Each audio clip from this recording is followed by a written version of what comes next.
Hello, our truth warriors. Today's podcast should be an enormous wake-up call for everyone.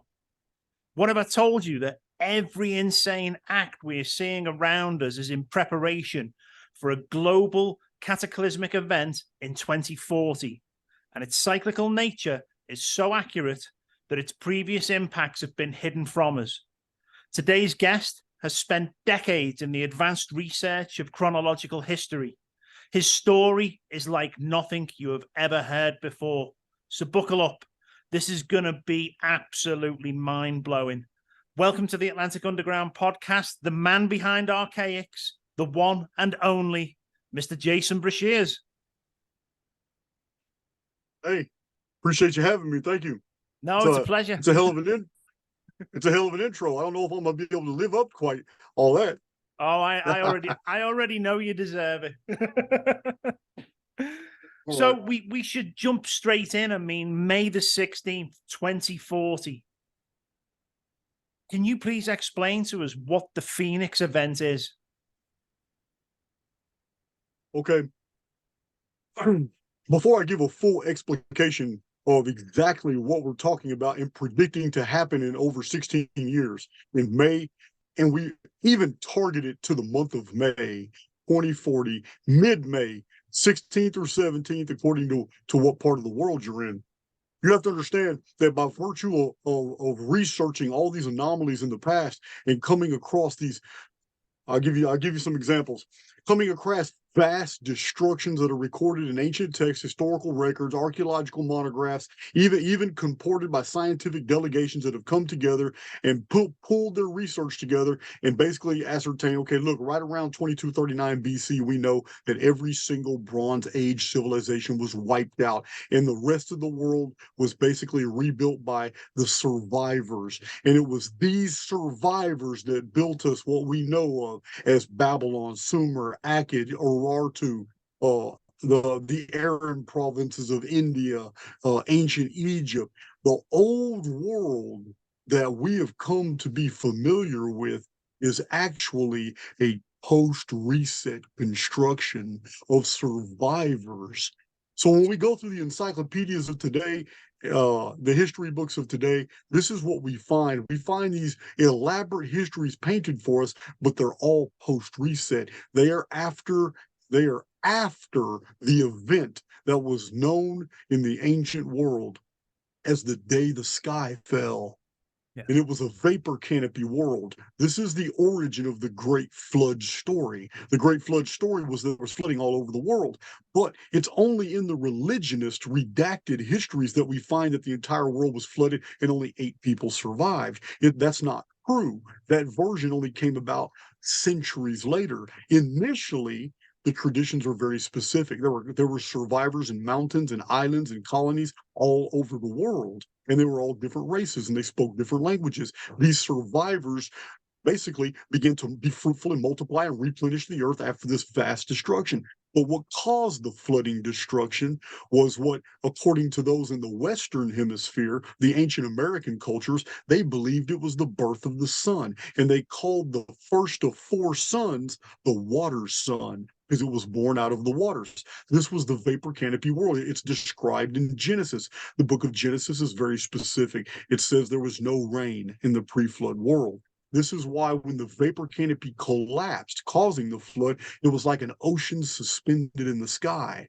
In the daytime, no sun could be seen. This is why when it collapsed, it was considered the birth of the sun. So in the daytime, it was a dark purple light. And this light actually promoted the growth of flora to be of unusual sizes.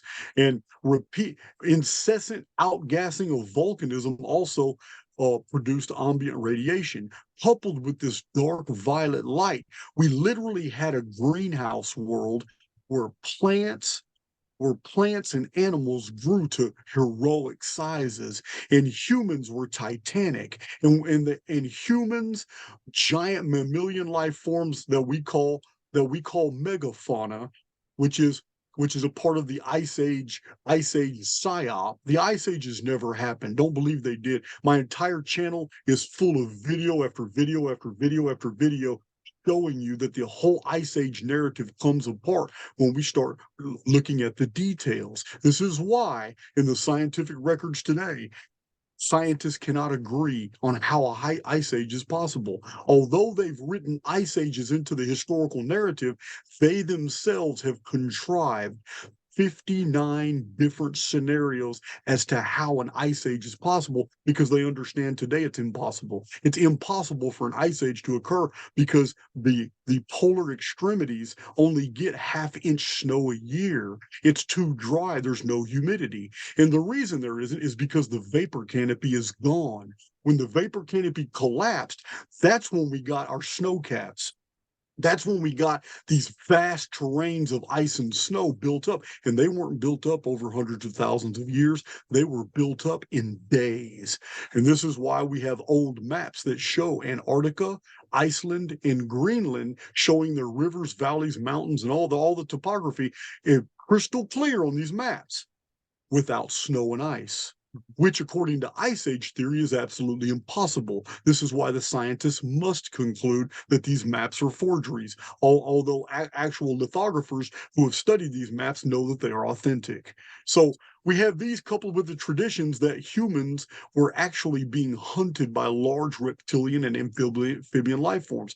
I just released a video on Archaix just this morning showing a giant bird eating a human, an old American Indian petroglyph. This was within the human memory that animals were so large they ate people. And this is why we have the architecture we see from the vapor canopy world. It's not like post-reset architecture, which is when men were building fortifications to protect themselves from other men. This is not what we find in the vapor canopy world of the 3rd, 4th, and 5th millennium BC. We find super constructions of walls that were built to keep giant things out, not keep other humans out.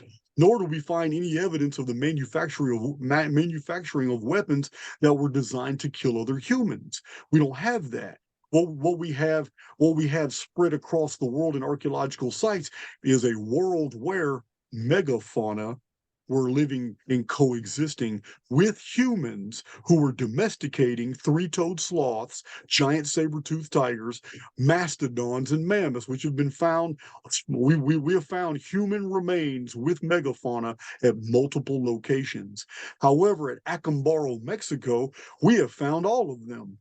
A single archaeological site in the middle of a desert has produced 33,500 artifacts that have been researched by scientists from around the world. Principal among them who wrote a book was Charles Hapgood. Charles Hapgood wrote a book called The Mystery of Acambaro, and what he found is that it's absolutely real, because there was accusations of fraud, because it shows dinosaurs, gigantic reptiles with humans riding on their backs. It shows anatomically correct Triceratops, Brontosaurus, Brachiosaurus, and Stegosaurus. And there is no way that ancient man just imagined these things. They're anatomically perfect. It shows humans training giant reptiles and putting saddles and harnesses on them. It shows women embracing reptiles. It shows an affinity. There was a great affinity between humans and animals during this period of time. Charles Hapgood also shows that it was during this period of time when humans and giant reptiles and giant mastodons and three-toed sloths, megafauna were coexisting all together, that this artwork was made by these people and left behind. And he studied the archaeological site and scientifically concluded that these people did not know textiles, and yet they built pottery, and yet they're not pre-pottery Neolithic. So that again is another evidence against Ice Age theory. These are Ice Age megafauna, because the narrative is wrong. The mammoth, the woolly rhinoceros, the great woolly apes, all these were said, the three-toed slothers, the megafauna were said to be Ice Age creatures, extinct for almost 8 to 10,000 years now. But this is not what the archaeology shows. It shows humans training them, living among them, hunting them, eating them. And this is a problem for the Ice Age proponents.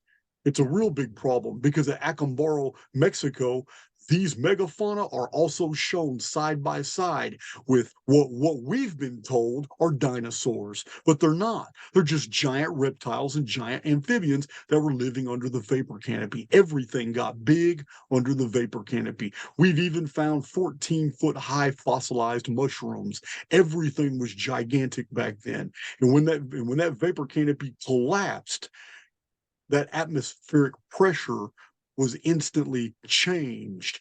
The oxygen content, which was 20 to 30 times more than what we breathe today, no longer supported the giant life forms. So many of them literally suffocated within hours of the collapse of the vapor canopy. Others, unable to swim because they couldn't breathe, drowned. So many did survive, but their young were much smaller, because the outgassing of volcanoes, which creates ambient radiation, which we know increases the size of biological organisms, which was proven in 1902 when Mount Pelee exploded and killed 35,000 people in a 2-minute period of time at Martinique in 1902 in the month of May. This was a Phoenix year. It's on the 138-year Phoenix reset timeline.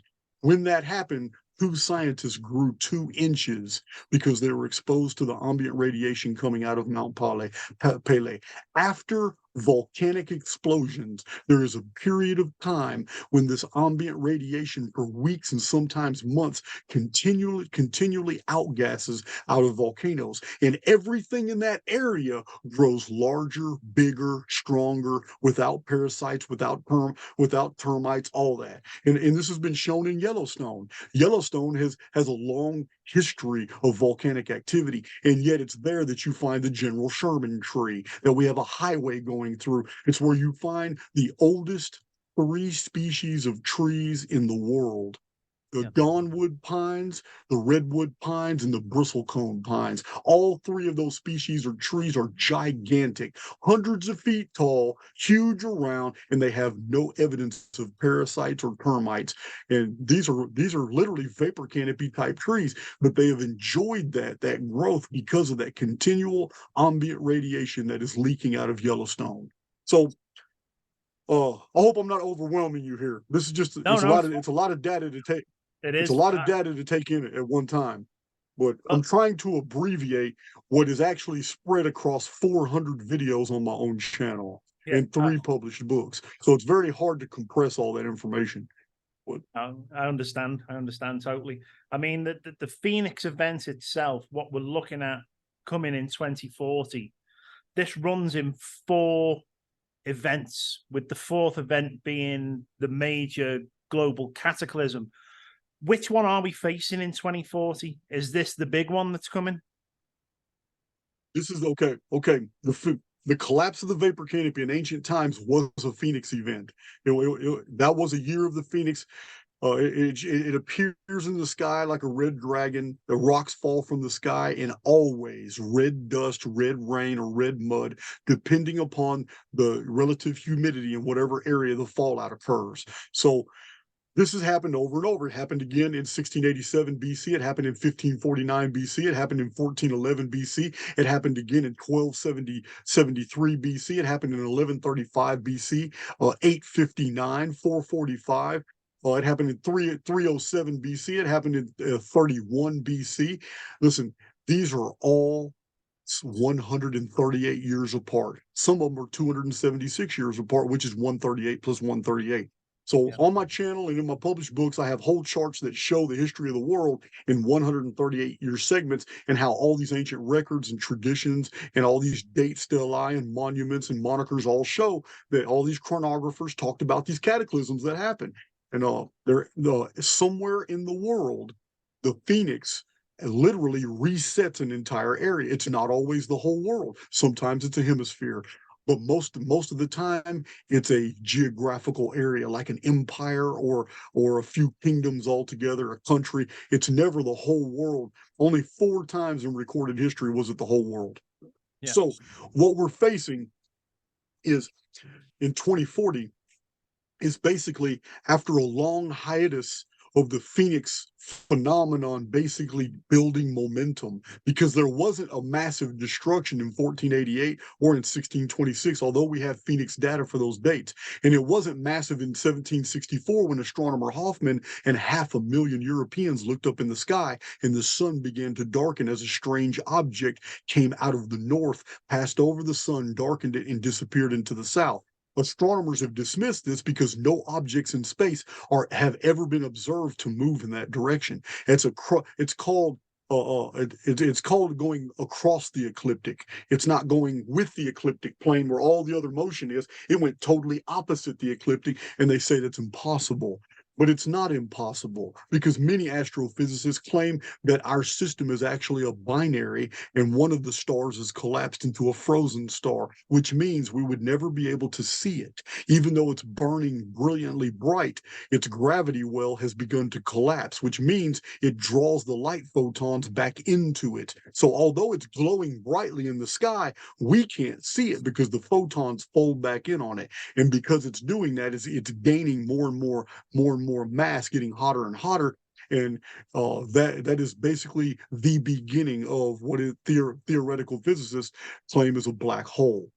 Yeah. So, and this would answer for all the anomalies we see in the sky, with all the perturbations on the movements of Uranus and Neptune, and why all the gas giants are tilted at extreme obliquities to the ecliptic, why several moons act like they're in elongated orbits instead of circular orbits. There seems to be something in space that is pulling everything in our system in a certain way, but we're still moving, the way we do. Now, I'm giving you the standard physics version. I'm not giving you the simulation theory version. I believe everything in the sky is simulated, and I believe that for many reasons.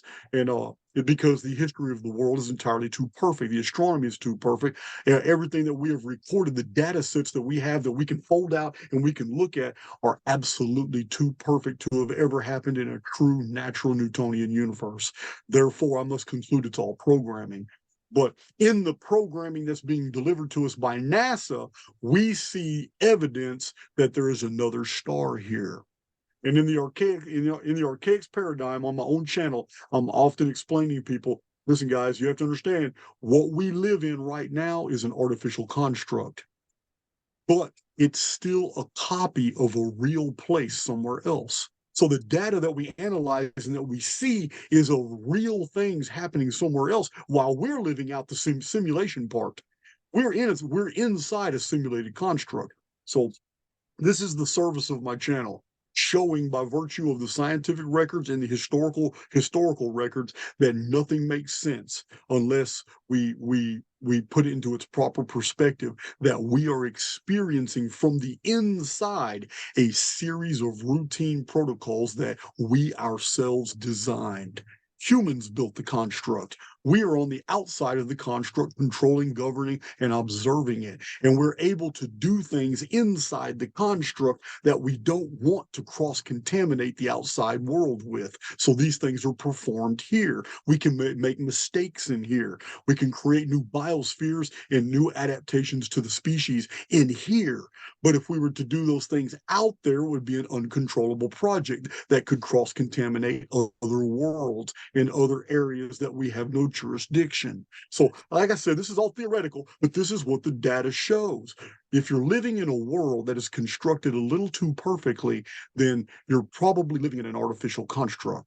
So when it comes to the Phoenix phenomenon, we're dealing with something that has so much data attached to it. It is overwhelming how many ancient to more historical modern historical texts that we can see this 138-year patterning that goes all the way up from 1626, 1764, 1902 was the last year, and I have 6 videos on 1902. For any critics out there who don't think that unusual things happened in that year, that was the year Charles Hoy Fort said was 1902, that other dark age. He reported many things about 1902 that just don't make sense.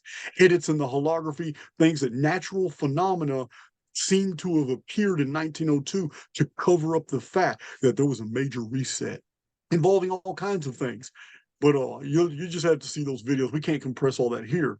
But These lead us to the conclusion that May of 2040 is the big one the elite have been preparing for. And this is another aspect of my channel. In some of my videos, I show these alchemical treatises and I show these old books, these old illustrations. Oh, my dogs are going off. Say, I show all these things and I show you where the elite basically admit they know all about the Phoenix. They know all about the Phoenix timeline, and it shows banquets and parties of the elite in the underworld having fun while everything on the surface is going red and dark, and all these astrological symbols, and it shows naked people on the surface of the world, and they have chains attaching them to this mathematical construct. All these things are in alchemical treatises. It shows pyramids and phoenixes, and even says the word phoenix hidden in many of these texts. And on my channel, I show it says, look, the elite have been knowing this for at least 400 years. These are 400- and 300-year-old alchemical treatises where they're admitting all of this. We live in a construct. They always, every 138 years, hide in the underworld while they let the surface world go through whatever it goes through. And as soon as it's over, they come back up with all their wealth, all their resources. They act like it's new inventions. They come up with all their new patent offices.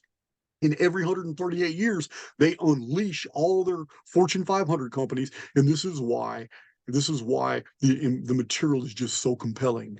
When you find out how many companies actually suddenly appeared out of nowhere just in the year 1902, it'll blow your mind. And then you find out that the companies of 1903, 04, 05, 06, 07 are all connected to 1902. It's just major umbrellas. And when you research the Fortune 500 companies that exist today, it'll blow your mind when your research all leads to 1902.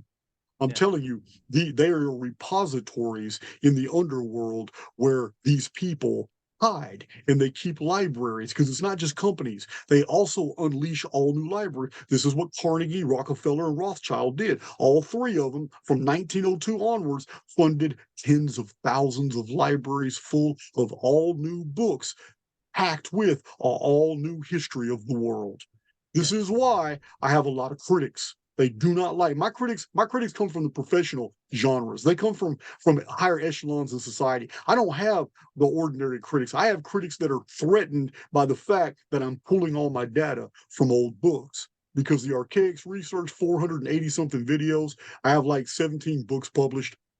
Some of them published by myself, others by Booktree in San Diego. It says 100% of all my data comes from non-internet sources. I do not use the internet as a source of data because of why it was designed.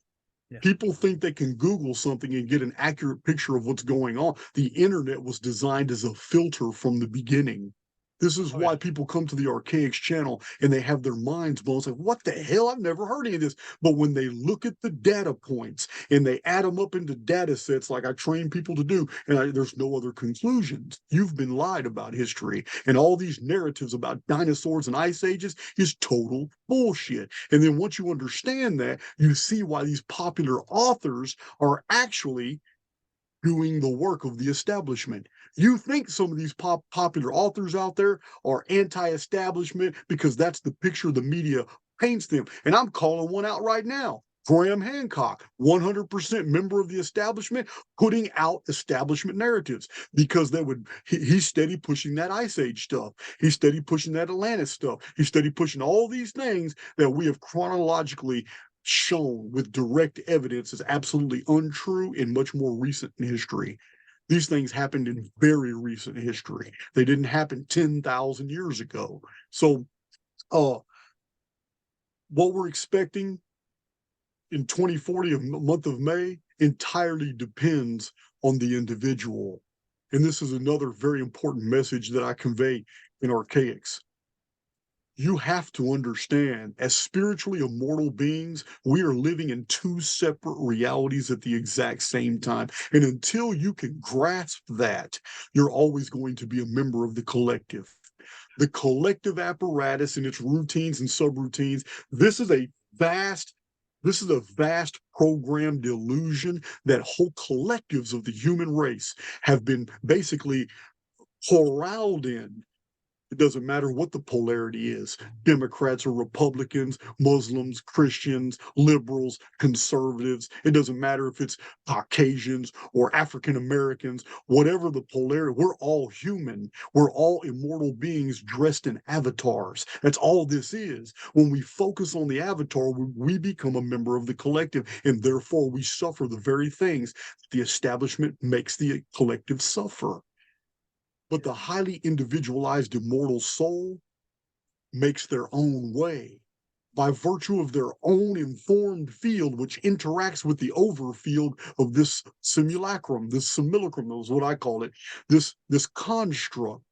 The highly individualized soul isn't a part of the collective, doesn't think like the collective, doesn't move like the collective, isn't understood by the collective, is accused by the collective of being insane, crazy, out of touch, and all that. And every generation has had those individuals who did not go with the collective and moved another way. These are the ones who fulfilled the old philosophical tenets of go by unexpected ways or walk unfrequented paths. These are things the old philosophers used to say.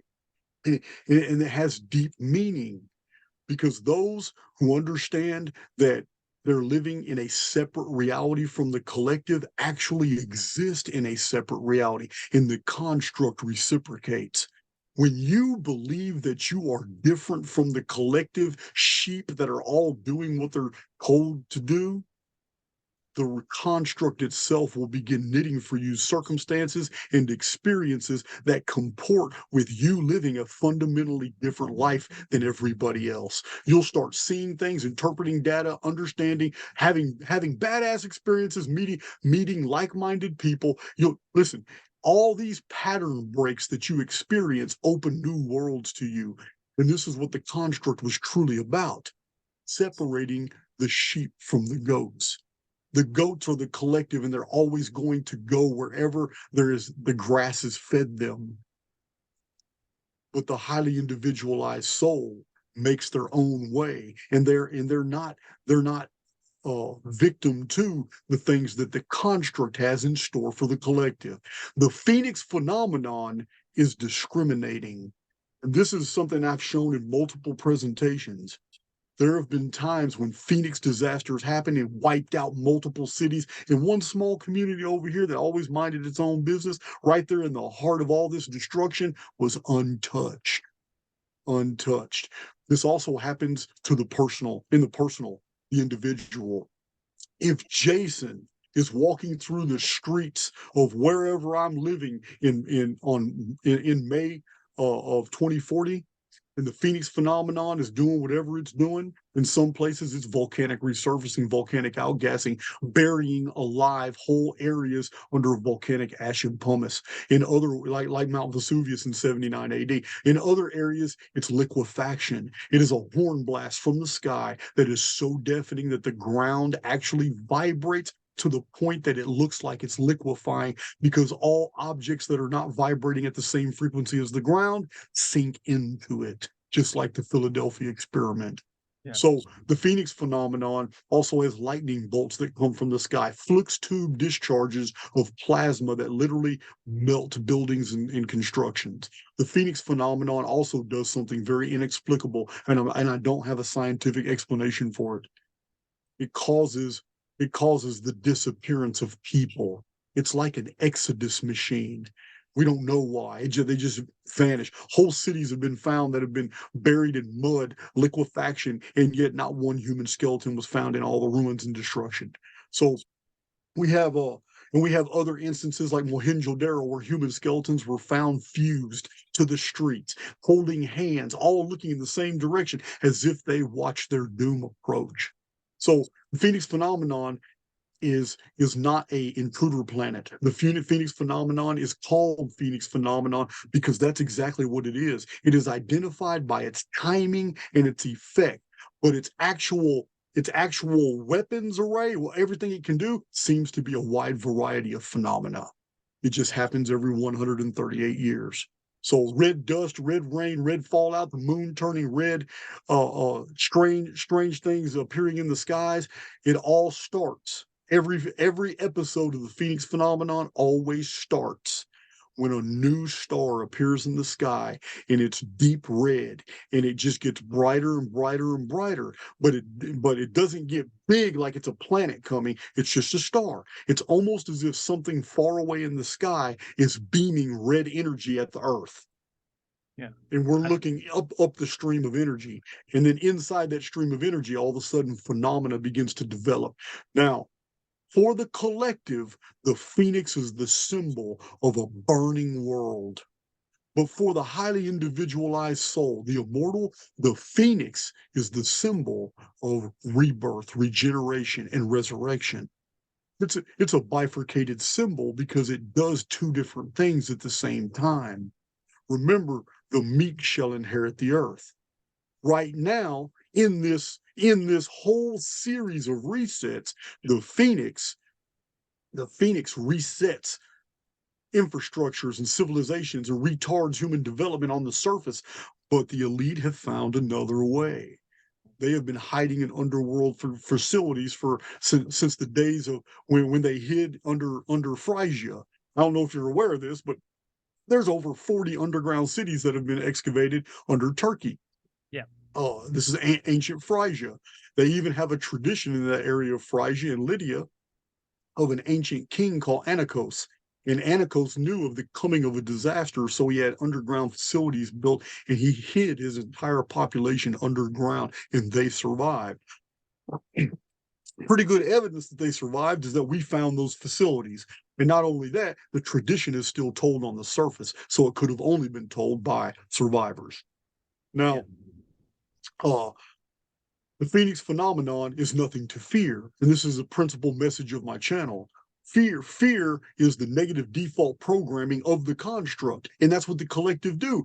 Through the media, they are trained to fear this, fear that, fear tomorrow, fear next week. You got to fear not paying the IRS not enough money. You got to fear the new fear because we just released a new fear on ABC that's different than the fear on CNN. So you got to pay attention to both and don't ignore BBC because it's got a fear for next week that it's going to unleash. And as long as you are always vibrating on the frequency of fear, the construct will always navigate you to the scenarios that you have feared. You will always fall victim to the things you emotionally invest in.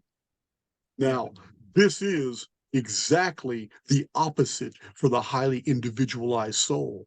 The highly individualized soul is in a relationship with the oversoul. The oversoul then uses the construct as a holographic mirror to the spiritual individual who knows they are not a part of the collective morass of morons that are listening to everything that is parroted to them by the establishment. The highly individualized soul can imagine the world that they want to live in, and they can change that world. They just can't change the construct. We are not here to change the world. This is something I'm always telling my listeners.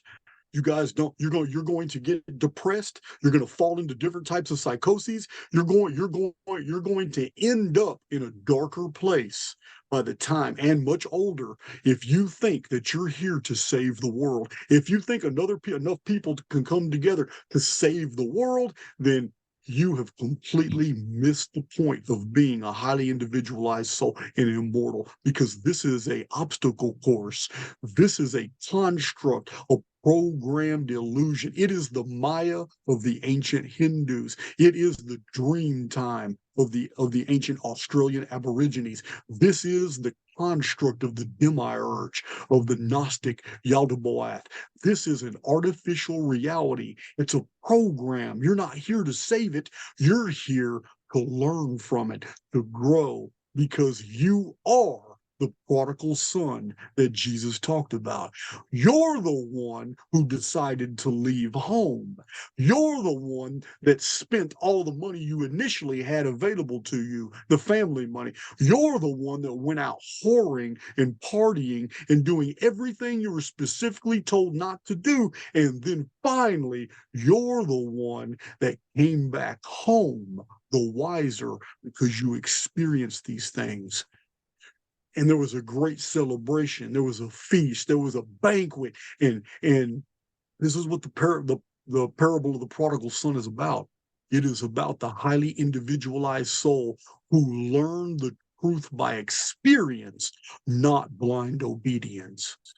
Yeah. The party was given to the one who rebelled, not to the one who obeyed from the start. Because the one who obeyed from the start never got more mature, never learned by virtue of experience. They only blindly obeyed. And this is not the type of individual that the oversoul is trying to train to do greater things on the outside of the construct. If you're a member of the collective, you will never inherit what you have coming if you're a member, if you're a highly individualized soul. The oversoul can't use a follower.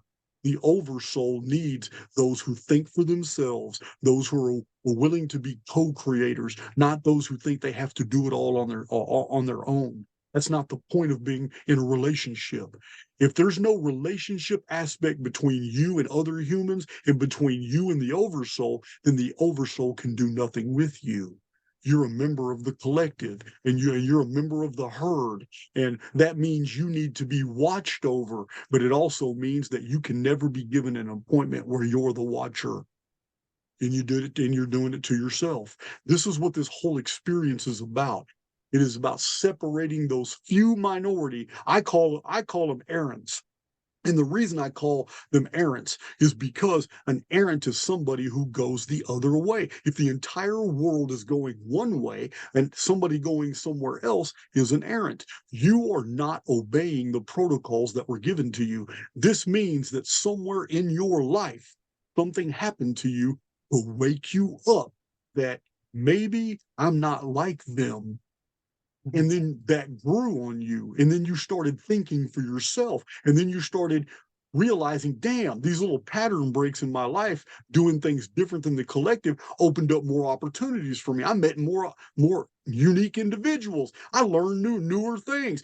Found this unique YouTube channel that's explaining it all to me. I came over here and this guy just gave me a bunch of money and I didn't even know I needed it. But now the next day I found something I wanted to buy. And then these little synchronicities start popping into your life and you realize you're moving in the right direction. But these things do not happen to members of the collective.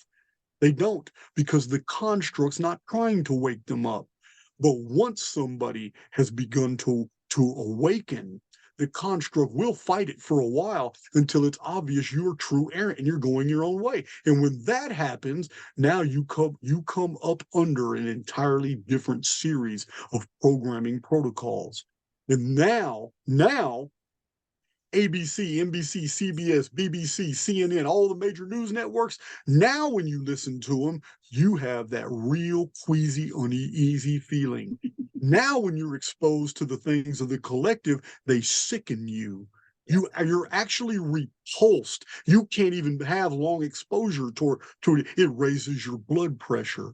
There is a reason for this. You are now governed by different creative protocols that allow you to do great things in your life because you have situated yourself beyond the control mechanisms of the collective. Yeah. This is what I teach in Archaix. It's really easy to break free. This is my main thing I say: break free or die trying. Now Did you get that? Because it looks like my internet's unstable. No, I'm just sat here blown away by it. It makes so much sense when you break it down like that. I mean, what you know and what you've learned is lifetimes of information that people wouldn't normally be able to digest and find. Can you tell us how you came about all this information, to have so much documented information to hand, and how this has transformed your life, you know, especially when we're talking the prophecies in ancient texts and religion? Okay, well, first of all, I started as a Southern Baptist at a young age. And listen, you already know I'm an ex-con. I spent 26 years in prison. I am not proud of that, but nor will I sit here and defend myself against all my accusers that I did some heinous crime and all that when they don't know the elements of my offense. It's very easy to go to prison in Texas when you don't have an attorney, when you have a court-appointed attorney. I am absolutely guilty guilty of some things, but not others. But it's just the way it is. But there's no way in hell that Jason is ever going to move forward if I allow people to chain me to the past. And I have adopted this policy a long time ago in prison by virtue of my studies, having read the Bible multiple times through, and then the Anima Elish and the Atrahasis epic, the Epic of Gilgamesh, the Gnostic text, the Corpus Hermeticum. I've gone through all the Pseudepigraphica, the apocryphal texts. This is hundreds of texts now. I have gone through all the Near Eastern journals that I could find, the historic journals, the scholarly monographs. I ended up reading 1,300 nonfiction reference materials when I was in prison. And I published this on Podia. It's free to anybody who goes to the Archaix Podia. You can download it for free. It's all 1,300 books that I read and studied in prison. Wow. Now, I have continued this in the 6.5 years I've been out of prison. I have continued reading and researching, so my bibliography is much larger. But in 2006, which was my 16th year in prison, I went to prison when I was 17 in 1990. In 2006, my first book was actually published by a publisher. And then 2009, a second book, 2011, a third book, 2013, a fourth book. And now I've had like 7 books published by that one publisher, but I've got 17 books published in all. So it's long-term confinement. I haven't done anything that anybody else couldn't have done. The deal is in prison, you get bored. And I'm not going to sit there and watch sports and play games all day long. My mind doesn't work like that. I get bored very easily. So I was always interested in history, so I just dived in. And I ended up studying comparative religions, philosophy, history, physics, astrophysics, went into the occult, alchemy, mysticism. I studied a little bit of everything, but I studied the core materials. And I never had to drive to work. I never had to commute home from work. I never had hobbies. I never had, I didn't have to go to be at work. I didn't have to, no vacations. I didn't have to raise a family. I had no children. Day in and day out, I developed a routine where at least 8 to 10 hours a day, I was deeply in research. And there's no way for anybody, not even somebody studying for multiple PhDs, could ever do this because you have too many other obligations in your life. Only a prisoner would ever be able to do this. Yes. So I spent years and years and years in maximum security prisons, and this is what I did. I just studied, I read, I took copious notes, and my family came 2 or 3 times a year and picked up these huge bags full of all my research notes that have been alphabetized and filed because I can't keep a lot of property. I'm a prisoner. But prisons are packed full of very old books. They also have old books in their libraries. And it just so happens that being in Texas, I was at the Estelle unit. I was at the Estelle unit, Walls, Goree for a while, but mainly at Eastham, which is famous for Bonnie and Clyde. I was there, and I was on the work detail crew that went and cleaned out a bunch of the underground chambers in the old Eastham prison from the days of Bonnie and Clyde, and they had boxed up in old boxes the old library. They never needed the old books from the old library because when they built the new prison, local high schools that went down when they rebuilt the high schools, they took the old high school books and put them in the new prison library. So I was confronted with over 1,000 books that were from the 1800s to about 1920. So this was a major boon for me. And when I started devouring all these books, and every day I would take back 5 or 6 books and to the big prison from the little prison, and I devoured these books. I had other guys holding on to them. I'd pay guys bags of coffee to hold on to 5 or 6 books until I get to them, and I data mined all this material. And then when I got transferred to another prison, I hooked up with Book Tree Press in San Diego, who publishes over 1,000 actual facsimile reprints. That's very important to me. A reprint is often redacted. An older book that has a newer publication date, and especially if it has a new copyright date, it's because they took the text and they ran it through some software, OCR program, and then they edited it, which allows them to take out the materials they want to take out and insert them. This is how history is being changed. Yeah. So when you buy reprinted books, you must look at the title page first to see if it has a double copyright. Second, you need to open the text and make sure it looks like an old book facsimile and not a new book typeset, because new typeset books is a dead giveaway that this is a redacted text. So the Archaix material focuses on nothing but old books. So I basically, about 100% of my data, literally 100% of my data for Archaix, for all my published books, for all 480 videos, 200 articles I wrote, my whole archaix.com website, everything that I cite for all my entire thesis is pre-internet. I don't even cite anything after the internet existed. Nothing. No, that's it.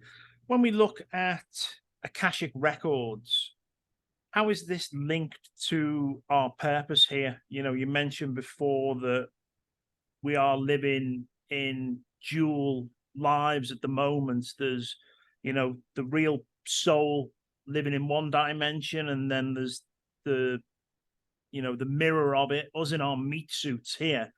But the Akashic records that people can access, how is this linked to our purpose here? Is this almost like a blueprint and a guide that we put in place before we come back to this meat suit? And, you know, are we supposed to find the purity to be able to follow those guides that we put in place before we come back, before we are corrupted by the system that sits around us? Okay. Akashic record is just a frame of reference for basically what is already admitted by many other authors of today, like Ishak Bentov, and 100 years ago, P.D. Alspensky, student of Gurdjieff. We're talking about a holofield, and a holofield contains information. It literally contains all the information that's ever transpired inside the field. So this is in physics called an informed field. It is a field that is created of pure data, pure information. So I have no problems with people who believe in the Akashic field, because I know Akashic field is just an older frame of reference for what we're talking about, the simulacrum, the holography. So what I'm saying is that in the holography, everything is a matter of perspective. You and I are at different coordinates. We're at different coordinates within the holography, but in the sequence of events, we're at the exact same time. So we're going to have a lot of overlay. We're going to see a lot of and experience and know about or sense and perceive a lot of the same phenomena. However, because you are slightly at a different coordinate than I am, there's going to be a spiritual parallax, meaning you're going to interpret and observe data slightly different than I am.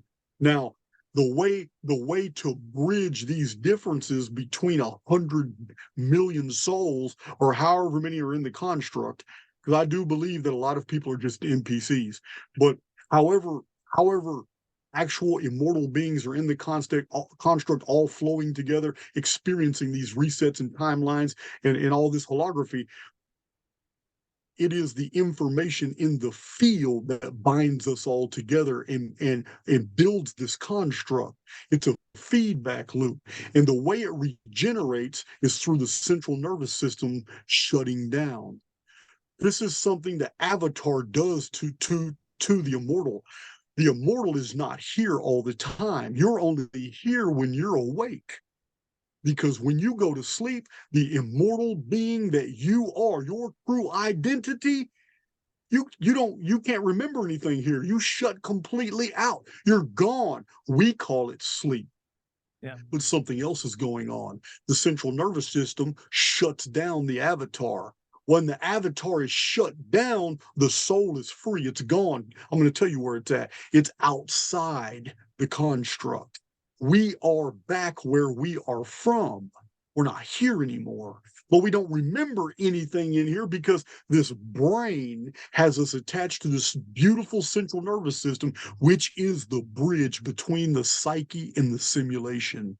It's technology, and it's a technology that is so advanced it actually allows immortal beings to believe temporally that there is an actual risk of death when there's not, because nothing in here is actually real. And when you start to take this on as a true belief, as opposed to an intellectual exercise, you will begin to do great and incredible things in your life. When you truly believe that death is BS and that you're an immortal and that this construct is a place to grow, you will start taking risks, and those risks are pattern breaks that are going to be reflected back on you as amazing experiences and the acquisition of things you thought you could never have. They'll come to you. It's already, I live my teachings, and my followers on Archaix hear me say these things in videos 2 years ago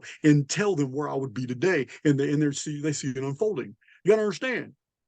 14 months ago, I had slightly 1,000 subscribers, and it took 2 years to get that. It took 2 years. It was a very slow build. And then once I hit 3,000, I hit 4,000 pretty fast. And then I did my first podcast. And then after that, I just opened myself up, because until then, I had 300 videos, but very few views. But I had a very loyal following. I had 1,000 people that were in the chat all the time, always engaging. I'm always and I'm building my community. But they're watching how my YouTube started with $27 in my pocket in a wooden shack doing videos on my phone and an old tablet. And they saw my growth and how I started acquiring all these amazing things in my life. As I was teaching others, I was living what I was teaching, and I was receiving the benefits. And now I'm doing very, very well for myself. So this is something anybody can apply. And as a matter of fact, I even wrote a book called Awaken the Immortal Within. It's only 80 pages. And I have videos about that. And my video comment sections are packed full of all the people who have read that small book, and it changed their life. Because once you understand that you live in two separate different realities and you can phase back and forth between them, if you want to be a member of the collective for a while, you can do that. And then you can consciously make a decision to phase out of that. And that's when all these things start happening in your life. Initially, it'll catch you off guard. Unusual experiences, unusual conversations, unusual encounters, but you embrace that, because it's that one little small and unusual period of time when you are knit between two opposing realities. You are stuck in the programming of two different sets and modes of existence. So it's going to be some unusual things happening in your life.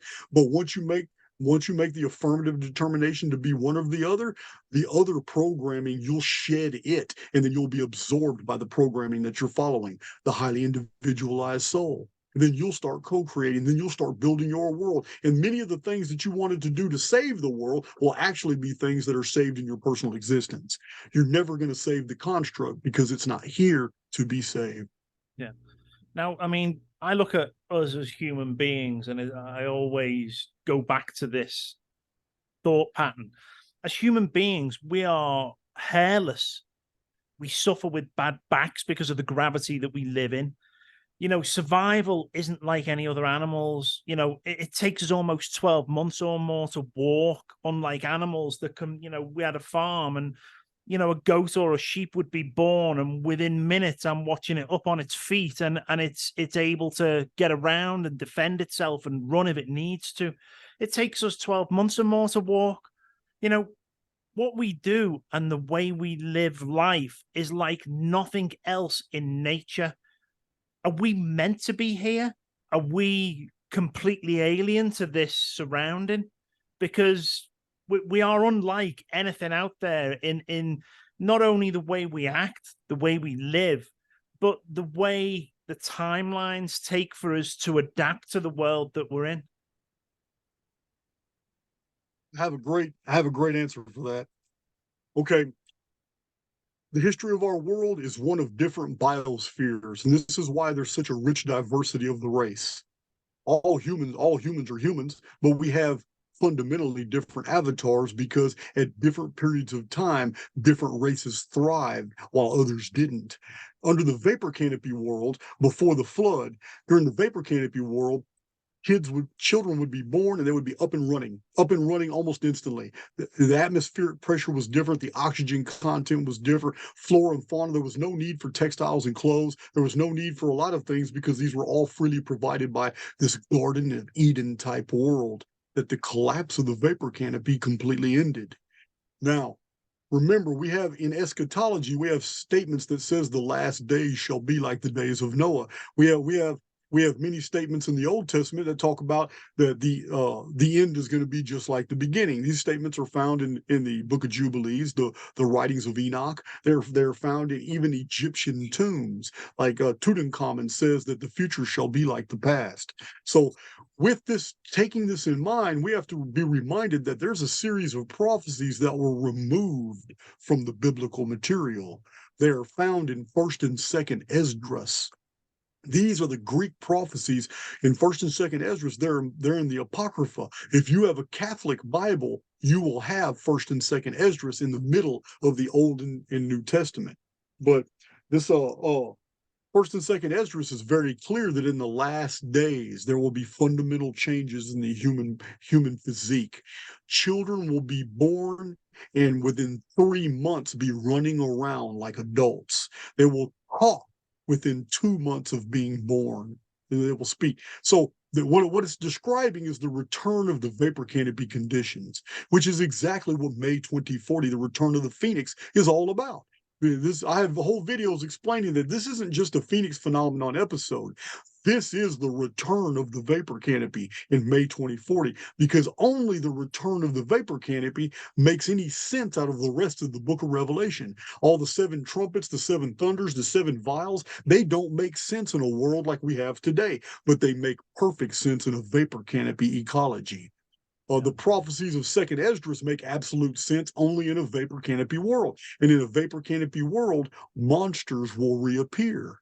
Remember, under increased atmospheric pressure, intense ambient radiation from volcanoes, and the red rain, red dust, and red mud fallout that fills the sky, and the volcanic ash that fills the lower mesosphere, it only needs a few days. And in just a few days of these conditions, the genome will change in different species. Now Komodo dragons will be 30 feet long. Now lizards that we have in our backyards right here in Central East Texas won't be 3 inches long, they'll be 3 feet long. And now large wolf spiders that are all over Texas will be a foot across. The insects are affected first. They grow larger, then the amphibians, then the reptiles, and then the mammalian forms. But within 2 or 3 years, animals and insects and plant life is going to grow to jungle-like proportions. Things are going to get bigger and bigger. And this is what's going to begin to happen in May of 2040, and it's very rapid. And the sun is going to disappear, just like the Book of Revelation says. And time is going to change. All these things, and time is going to change because we're going to have day and night is going to appear faster. All these things are described in the Book of Revelation, and the prophecies that were removed out of the Old Testament. They're very real. We'll have the return of the age of the dragons, and people with infrastructures collapse, meaning cityscapes and political zones and EMS and police and firemen. When they're not coming and all these infrastructures collapse, people are not going to be worried about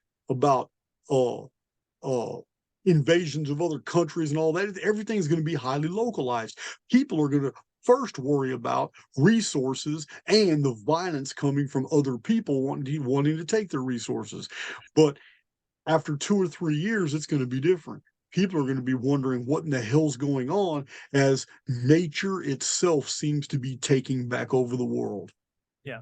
I mean, within our available perception, I know that what we see is just a tiny fraction of visible light. Is the barriers of the change within our DNA, the way we are and the way we can see, is that going to change so we can see what is around us that we can't see now. You know, the introduction, as you said, of mythical beings, dragons, and things like that. Are they always there, but hidden from us because of the ability for us to only see a small fraction of visible light? Well, that's a good question. I don't know if I'm qualified to answer that, but I can theorize a little bit. First of all, based off what we know about DNA, is that we've only really understood about 3% of it, and DNA is filled with these fantastic long palindromes that are still inexplicable. Geneticists do not know what they are, and what the public has been led to believe is that the genome has been decoded, and what scientists are doing is playing semantics. What has been decoded are the individual signatures in the DNA strands. But what those signatures mean in tandem with each other is still absolutely unknown. They don't know. So decoding they haven't really decoded the genome. What they have done is basically isolated the alphabetical designations of the different strands. But they still have a long way to go. I believe that DNA is fantastically ancient. I believe that the human DNA has parts and pieces of every other life form in the construct. And this is why we can develop affinities for those. I believe that DNA can change by the power of thought. I believe that fear-based programming can also alter DNA, and in your own DNA will begin to manufacture cancers. It will begin to manufacture in all kinds of respiratory and all kinds of internal diseases, and then you are convinced by the establishment that these things have an external source, but they do not. The fear programming got you to dwell on things and vibrate on a frequency that then allowed DNA to respond to that energy and then create the very poisons you fear. So on the same token, I believe that DNA can also heal you. I understand that peptides are in the human body, and they have the ability to basically create synthetic cures and medicines for anything the human body suffers. These peptides are amazing, and they're something that most medical scientists don't even want to talk about. Peptides are absolutely the engineering, the bioengineering behind the placebo effect, because the placebo effect is real. And the very fact that we have documented cases of fake medicines creating real cures only because the patient believed it, the placebo effect is direct proof that we live in a simulated context, and that simulated holography responds to the observer. Yeah. Once you understand and absorb this, you are going to be able to do great and incredible things in this life, going to be able to forge your own existence. I don't know about seeing things that aren't there, because I do agree with you. We only see about 4 to 5% of the electromagnetic spectrum, but this is optics. We don't see all the whole bandwidth. We can't. But I do believe humans in prior biospheres, especially those that lived underground for centuries, were able to develop those abilities to see in those alternate bandwidths. But I don't know how much. I do know that Trevor James Constable developed a camera that was able to see these blobs floating through the sky that seemed to create weather conditions. And he wrote an entire book about it. I can't remember the name of the book, but his name is Trevor James Constable, and he wrote 2 books, and they're packed with photographs from a very special camera he created with an ultraviolet lens that actually photographs these massive amoeba-looking blobs. And he even photographs when they realize they're being observed by him, and he's taking pictures, and they phase out as if they can vibrate at a different frequency and escape. They just phase out. But when they don't know they're being observed, he photographs them, and they make clouds do things. So this is another thing. That's why I can't stand weathermen. I think they're overpaid for what they do. They're always wrong. They're always wrong. And weathermen to be a weatherman, they basically have adopted a paradigm that is not true. That the weather is caused because our world is hurling through space around a star. Weather is generated inside the construct. We've had whole blue sky days in Texas where clouds didn't blow in, clouds appeared high in the sky and lowered and thickened and darkened, and then thunder and lightning. It's like, what the hell just happened? Weather is generated spontaneously out of nothing. It's in the programming. It's in weather conditions are already in the construct. So, I don't know about the site. I don't mean to go to entertain so many tangents. I just kind of go in different directions sometimes. And that's But it. And I don't know about the the site. ability to manipulate weather, we know that is done now by many governments around the world. But, within the simulacrum, the reality of our existence and purpose is one thing. There's a lot of distractions and lies in the system. Is the system hacked by those that know this information? Are we looking at the groups like the Masonic orders, the Rosicrucians, the Knights of whatever, even down to high-level governments and the initiates that are all involved with these things? The information that these secret societies seem to hold and make available only to high-level people within the organizations, is this the information that you have now? Is this why they hide it away? Because knowledge is power to them? Yeah, there's no doubt. It's all throughout the Archaix material. I'm revealing the knowledge of the elite, and for a period of time, it was widely known in books. I mean, these are things that have been suppressed in the last 150, 200 years. But in a lot of old books, all these things were a given. It was understood. We are in a falsified world. Even in the New Testament, written 15 to 17 centuries ago, in the New Testament books, it specifically says that Satan is the god of this world. And we know that Satan would never be the god of a real world or a real cosmos, because he is Satan. Now, I'm not a Christian. I don't really believe all the things I used to believe and all that, but I do understand the concept that is being conveyed. Yeah. Because if Satan is the god of this world, then this world must be something other than we have been led to believe. Now, what I mean is if you really analyze the world around you, you are confronted with direct evidence of a predator versus prey construct. It is the signature of violence that is a trait of its creator.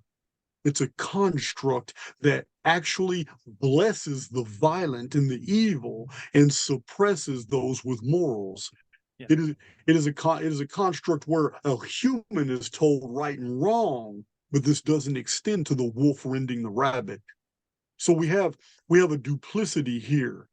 It's strange that some of the things in nature don't make sense from the perspective of immortal beings in a relationship with the oversoul. Yeah. Things like the creation of a great white shark. Why is it necessary? Why such a violent predatory creature that eats other creatures so painfully? Why? I mean, why are there some neurotoxins from insects that are so painful? I mean, the different plants like cactus needles, and I mean, I understand from a natural explanation as to why these exist, but if this was a perfect world, perfect construct, made by a perfect being, I would not get stung in Texas by a scorpion on my toe when I tried to put my foot in my boot. Yeah. All right. What I'm saying is these things are there. They cause extreme pain, sorrow. A lot of them are sorrow, terror. I mean, imagine falling overboard on a boat and then watching the sharks that are about to eat you. I mean, imagine that. So it's terrifying. So it's this isn't a perfect world. It is a world that is specifically created. All these creatures live by devouring each other. If I was a true creator, and if I was given power, authority, and dominion over a blank slate programmed construct, and I was able to go in there, I would build a fantastically awesome world. But there wouldn't be any of this. No creature would have to devour another creature for its sustenance. And that's not the world. I might do a chlorophyll-based world or a silicone-based world. I don't know. It wouldn't be like this, predator versus prey. So that's why That's why I understand this is a construct. We're here to learn and grow. We're not here to save this world. This construct is going to collapse. But as a technological aspect, technological programming, what you just described to me as all these different things the elite are doing and all these programs and knowledges they have, and listen, every technological construction has to do something in order to maintain structural integrity, and that is a reboot. Yeah. On the outside of the construct, somebody is rebooting this system every 138 years. What survives on the other side of the reboot is what we call history. What was on the other side of the reboot is it's memory for some, it's history for some, but it's normally very unusual material that we keep uncovering. Food parts, out of place artifacts, historical timelines, fractured timelines, cross calendrical parallels, things that don't make sense to the average individual, things that we study in Archaix, things whole timelines that have fractured off. They don't make sense anymore because the construct moved on, leaving behind, it shed a bunch of the timelines that were no longer necessary in the propagation of deceit. Yeah. So but it always leaves these little clues. There's these little programmed fossils that appear. People can still dig things up and find things that don't make sense because since the last reboot, history has been redacted. So this should no longer exist, but we still find it. Yeah. So there is communication in the construct. There is things like Mandela effects. I mean, just listen, just understanding Mandela effect, you have to come to the conclusion. Once you've documented enough of them, you have to come to the conclusion that Mandela effect only affected popular things that a lot of people would have remembered. Second, Mandela effect has never harmed anybody. It's always little innocent, innocuous changes because Mandela effect could harm people. Believe me, you could see a green light and start going over an intersection, and then all of a sudden, you look up again as you're getting smashed by an 18-wheeler, and you look up and the light never did turn red. It's green. That would have been a Mandela effect. And it would have killed you. But we don't have any Mandela effects like that. They're always innocuous. This tells me that something, a benefactor, would have to be a benefactor because they're not trying to harm anybody, but something is making this phenomena happen in the programming from the outside of the construct. And the only message I can get from that is it's telling us to wake up. Because in my belief system, as I espouse in Archaix, the construct itself will eject you. You will not continue to live life sims, reincarnate. You're not coming back once you awaken, because that's the whole point of being here. Growing, maturing, and then that awakening experience. That awakening experience makes you the prodigal son. You have passed the test. Awakening is the goal. So the next time your avatar fails and your spirit is ejected, you're not coming back because the very world you live in will not take you back. Once you have awakened, the construct doesn't want you as a participant anymore. It's time for you to move on. Yeah. Time to go. Yeah. Now, one thing that always fascinated me, and knowing what we're discussing here, I used to wonder how it fitted in with this. UFOs have always been given a slow introduction to the masses, and there was almost, a time a couple of years back where they were starting to release information on it. Why do you think this is so hidden and has been hidden from humanity for so long? What would people discover if these UFOs are off-world beings? Okay. First of all, in the laying out of a grand deception, you would not blitzkrieg the public with a whole bunch of UFO stuff. You would do it the exact way they did it. With the 1947 Roswell crash and then the misinformation about Hangar 18 and Area 51, Wright-Patterson Air Force Base, you would slow release. Then you would do the Benny and what was it, Barney and Betty Hill, yeah.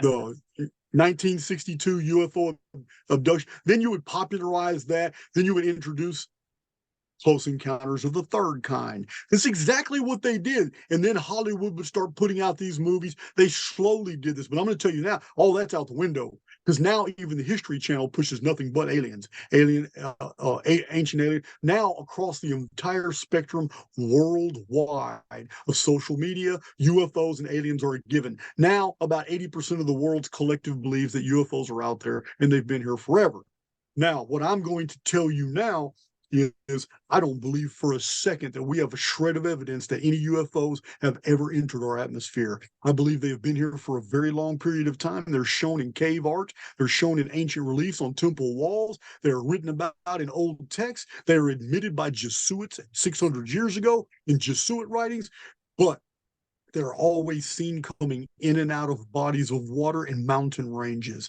And I believe that's the key, because in the Archaix research, I have shown over and over and over that there is a breakaway civilization in this world that controls the surface. And they've always wanted humans, since the days of fairies dancing in fairy rings, to always believe that these things came from the stars.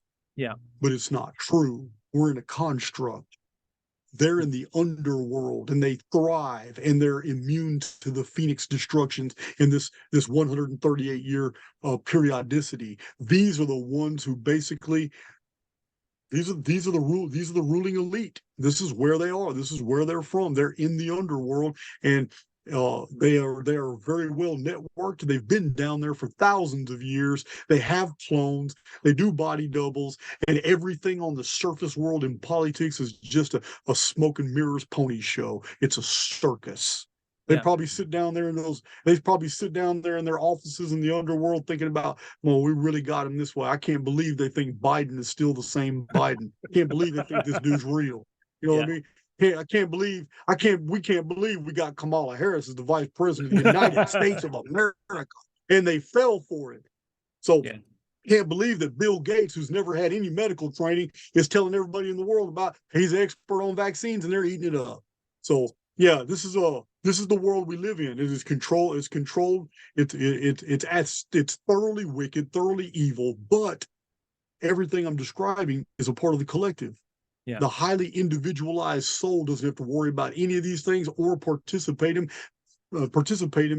them. And when the apocalypse unfolds, it's going to be a different experience, because the apocalypse means the unveiling. When the 7 seals are broken and the actual scroll is open, we're living in 2 different realities, so 2 different things are going to unfold.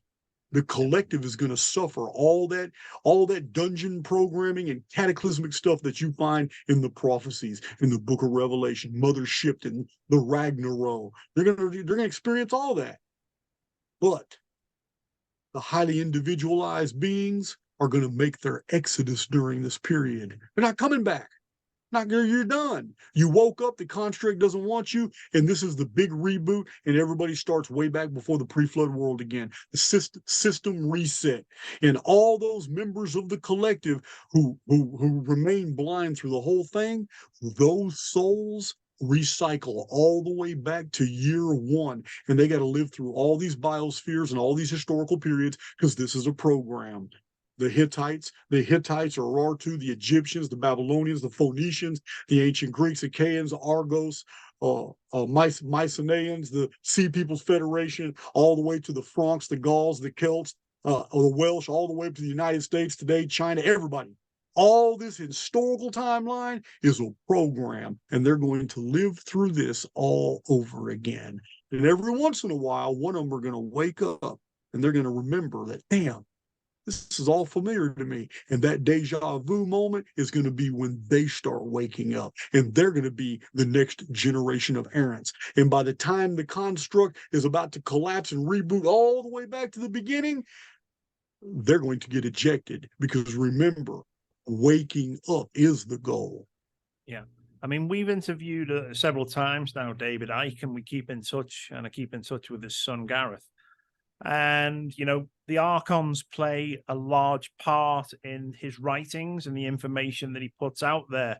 What do you see the Archons as yourself? Are these an unseen being that have the connection and the control over what we perceive to be the elite human beings on the planet? I read Children of the Matrix and Alice in Wonderland and the World Trade Center disaster. I've read some David Icke's material. Probably read 2 or 3 other books of his. I just can't remember. But I like David Icke. I don't know anything about his son. Never even heard of him. But I believe it's pure programming. The Archons are just pure programming protocols. They serve different they serve in different ways, and the main way is lords of time. These are the archonic programming is the reason why we have the Vedic Kali Yuga, the Sumerian king list. It's the reason why we have the Anno Domini calendar, which covered up a major phoenix reset in 522 AD. It is the reason why we have all these different calendrical systems from ancient times, like the Anunnaki nerve system, which isn't an invention of mine. It's an ancient text. It's a 600-year great year that was very popular in the ancient world. It is the reason why we have the Quiche, Olmec, and Zapotec, and the Mayan long count. It is the reason why we have the Egyptian short chronology and the long chronology, the Etruscan chronology. It is the reason why we have the Frankish annals, the Anglo-Saxon chronicles. It is the reason why we have all the timekeeping systems that we have, because the construct is governed by these systems. And what we translate from inside the construct as calendars are actually the very chains that confine us. This is what the archonic programming does. And on my channel, I show the actual citations from the Gnostic texts found in the Nag Hammadi library, the Gnostic Protenoi, and on the Origin of the World text, which specifically says that the Phoenix was created in the beginning to keep the Archons in check. Phoenix is keeper of the calendar. It appears every 138 years, and the elite have never lost that information. Yeah. What do you think the lines again, with the reptilians as well? They say that a lot of the people are in power are not human. I mean, the reports, and for years with the British royal family, they were called blue bloods, which suggested that the copper content of the blood was a lot higher than normal human beings around them. Are we a mix of what look like human beings on this planet, but not as we appear to be? It's a good question, but again, I have to go back to the vapor canopy ecology, because the vapor canopy, okay, there are two cultures that have been positively identified during the vapor canopy. One of them is the Ubaid, pre-Sumerian people. The Ubaid figurines show humans with reptilian faces. Have you ever seen those statues, those statuettes? Yeah. Okay. Anybody can Google Ubaid. It'll pull up these pictures of these slit eye, almost lizard-like face humans. The Ubaid culture is basically 3,500 BC to 4,000 BC in the Middle East. On the other side of the world in Central America, we have Acambaro. In Acambaro, the figurines look identical. They are humans interacting with gigantic reptiles and amphibians, and the faces and eyes are identical to the Ubaid, and it's been positively identified as vapor canopy civilization. 3 different scientific relative dating method tests were used, 2 of them from the University of Pennsylvania, another one from somewhere else I can't remember. I have a video that explains all this, and these three tests, 3 different dating methods of scientists using 3 different artifacts, shows 100% that all these artifacts of the Acambaro era, of these dinosaurs and megafauna and these humans with these lizard-like features, are all from the vapor canopy period. And that is very compelling, because when the vapor canopy collapsed, that race couldn't survive on the surface anymore. So where would they go? Underneath. They're going to go to the underworld. Yeah. They're going to go to the underworld. Yeah, they're still here. There's no doubt. They're still here. Yeah. But they're going to go to the underworld. What do you think the purpose of the moon is? It's a very unnatural orbit. We only ever get to see one face of the moon as it goes around us. its positioning with the sun is as accurate as the mechanism of a Swiss watch. And ancient stories talk about it being positioned there, literally rolled across the sky like a huge egg, is what some of the ancients have said. What do you think it is? Well, I've studied Emmanuel Velikovsky and Hans Bellamy, who cites Hans Borger a lot, Horberger a lot, and they discuss the pre-Selenite civilizations and cultures. And this is a historical period of time where we have traditions for where people remember a time when there was no moon in the sky, and when the moon appeared, it caused what was called the capture flood. The capture flood was major flooding all over the world, but this was before the appearance of the vapor canopy, just centuries before. So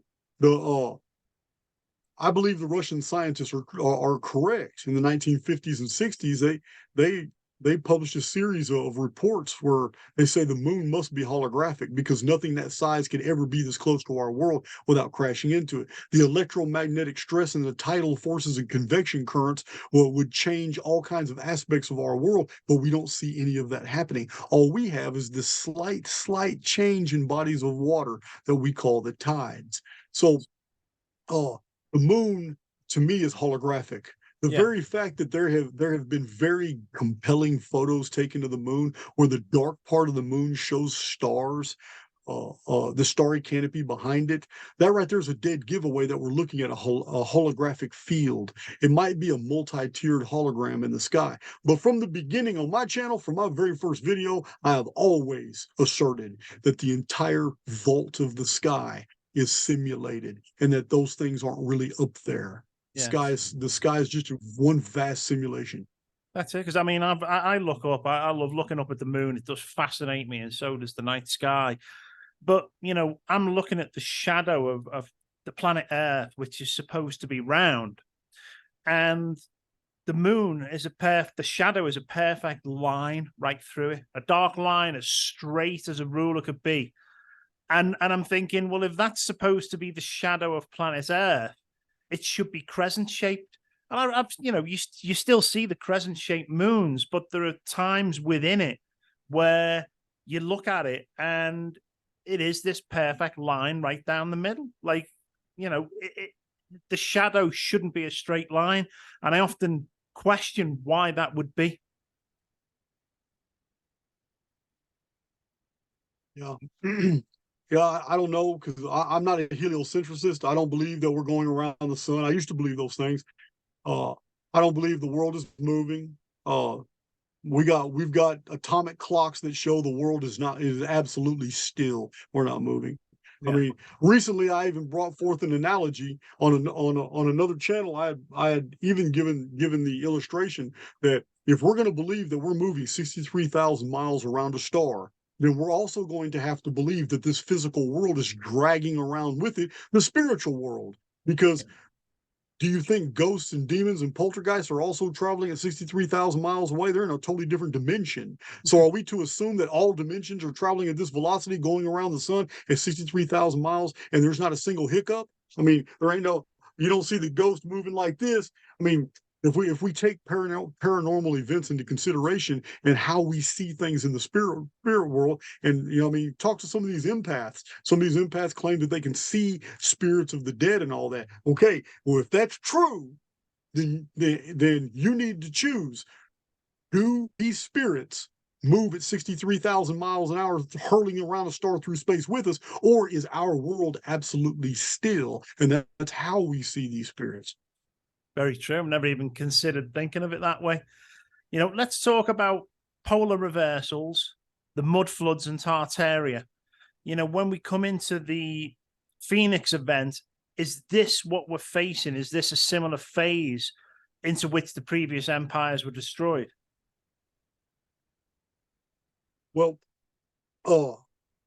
I wasn't aware of the Tartarian mud flood stuff at all until I joined YouTube 3 years ago and started my channel. I had no idea about it, didn't know anything about it. I've been researching the Phoenix phenomenon. My first Phoenix book was published in 2009, but the research was done in 2003 and 2004. So when I started coming into contact with this material, I realized, man, these guys got it right. They just don't have the chronology down. They don't understand what they're describing as the Phoenix phenomenon. All these mud floods, all this happened over and over and over and over. Whole civilizations have been erased. The whole Tartarian narrative, it does make sense from the perspective of the Phoenix phenomenon. These edits do occur every 138 years. It's not something as simple as natural disasters occurring every 138 years. This is not what I've documented. I have documented that, but what I've documented are the edits. Whole things in our society absolutely fundamentally change, and yet everybody keeps going on like everything's normal. It's very unusual. 1764 starts with the entire Western world ruled with kings and queens and monarchies. 764 begins Boston Tea Party and the overthrowing of all the monarchies of Europe, except for the crown, except for England. Yeah. And replaced with democracies and republics rapidly, rapid fire. And then the United States, the last days empire of adoption, because that's what it is. It's like a fulfillment of the prophecies of Ephraim, which is, he was the child of adoption in Egypt, one of Jacob's sons. So Ephraim, the prophecies attached to Ephraim was that he would lead over many peoples, and in the last days become the strongest of all his brethren. That's what happened. Here's the United States. It's the land of adoption. It adopted the symbols of not only Rome, but Rome's predecessor, Egypt. Yeah. And just like in the days of Rome, at the very end of Rome was because of, the very end of Egypt was because of Rome. There is like a chain of custody from ancient times going all the way to the United States. This is why those giant obelisks in Egypt were moved by ship to Washington, D.C., New York, London, and the Vatican. There is an admission that these power structures continue. And they continue into the New World. So we have the United States as like the last days empire of adoption, where every race, creed, religion, every philosophy can come and find sanctuary. And this is what we found. And I just got lost on one of my famous tangents. I just went on a tangent and totally lost what you asked me. And no, it's all good. We were talking about Tartaria, and that's fine. But what you did raise. What you did raise was something that, again, has always fascinated me. And we've got these three power hubs of control in the world. You know, we've got the financial district of the city of London, a principality in its own right. The Vatican, a principality in its own right. And Washington, D.C., again, a principality in its own right. No longer under the rule and law of the country upon which it resides in. And each of these power hubs has brought in, they could have built a stone obelisk. It wouldn't have been a problem. They could have got somebody there and built it, but they had to bring the original artifacts all the way across the oceans and site them in these places. Is there more to these obelisks than meets the eye? Is there some kind of power that this gives to these control hubs? That's a good question, but it's not one I'm qualified to answer. I don't know. I would like to think that there are some type of technological device because of the logistics. Yeah. These things are monolithic. The ships were gigantic that move these things. And I would like to believe that they're actually hollow, but they're not. I think they are solid. And we've seen there's still one obelisk in Egypt that's left in situ in the quarry where they were cutting it, and it cracked before they could remove it. So they are solid. I don't know if they're technology, but I'm pretty sure they are imbued with the programming and the energy of ancient Egypt. Yeah. Do you think we are all interconnected to a superphysical mind or a universal consciousness? Yes, I believe that those who are awake have tapped into the oversoul, and those who are asleep, the collective, they're basically tapped into the construct. These are different frequencies, and they produce different phenomena. So yes, I do believe in God 100%. I do not believe that any human institution has ever been able to accurately define or explain God. So I'm Yeah. comfortable calling God the oversoul, and I don't want to attach any more significance than that. Yeah, no, that's fine. Reincarnation, you know, we live so many lives through reincarnation. Do you think people come back until they learn what they're supposed to learn in this experience that we have here in this simulation? Yeah, my present, I'm of the mind right now that you're going to live life sims all the way until you wake up, and wake in um reincarnation is life sims. I need to clarify that. A life sim is a life simulation. You just live. These are just avatars. The true personality lives multiple lifetimes, because an oversoul will always maintain equity. And what I mean is if I lived 43 lifetimes from Etruria all the way up to Sumeria, from Sumeria all the way to Samarkand, from Samarkand all the way to Constantinople, which later becomes Istanbul, and now I'm Turkish, and then later on I'm born into a Cossack, and from a Cossack I'm born into a Southern Russian, and from that I'm born into somebody in Germany, and from then a Prussian, and I live 43 lifetimes as all individuals. I assure you that the oversoul is going to make sure that some of my incarnations, I'm not going to be a white guy. I'm Yeah. not going to be a man, because Mhm. equity is enforced here. Meaning, if I am going to accrue all the experiences and to build the maturity I need for the inheritance that's waiting for me, then I need to be able to empathize with all peoples of all races, all cultures, all time periods. So I'm going to be made to experience those things. And because this is a hollow field, all this information is preserved in the construct. In a hologram, data doesn't get lost simply because you've changed your perspective.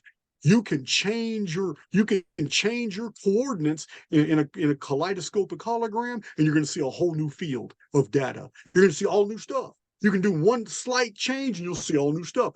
Data is always there. It's perspective that matters. So, having said that, when I exit, when I finally exit the holography, when it ejects me, I make my exodus because I've awakened. I'm taking all those memories and experiences with me. But I can't remember all those lifetimes right now because I'm jacked in through a filter. The central nervous system has me knowing only the things this avatar has experienced. But Yeah. when I'm free of this avatar, I have all my memories of everybody I have ever been and come in contact with, relationships, friendships. And when I leave the construct, I'm automatically going to know that the people I'm around outside the construct were also participants in who they were on the inside. Yeah. No, Yeah, it is. man. This I talk about all these things in Archaix. This is what we go deep. We have deep dives on these type of conversations. Now, Planet X was talked about for some time and then seemed to disappear from a lot of conversations. Is Planet X anything to do with the Phoenix event? Well, Planet X infer. There's two reasons why the Planet X narrative is basically dissipated. One of them is there is a huge growing number population of people who are coming on board, and they're this one segment of the population either believes the world is flat and therefore under a dome. There's a lot of people who believe this now, or we're in some type of controlled construct like I espouse, that we're in a simulation. So That being said, this is two large groups who no longer even entertain it. Planet X don't even entertain it. And another reason Planet X is not entertained by a lot of people is because social media from about 2003, 2004, 5, 6, 7, all the way up till COVID, every single year, websites were exploding with Planet X sightings. It's here. This is what's going on. This earthquake right here is the beginning. This is what's happening. And I've been publishing things since 2006, telling everybody just quit, just stop. All that's BS.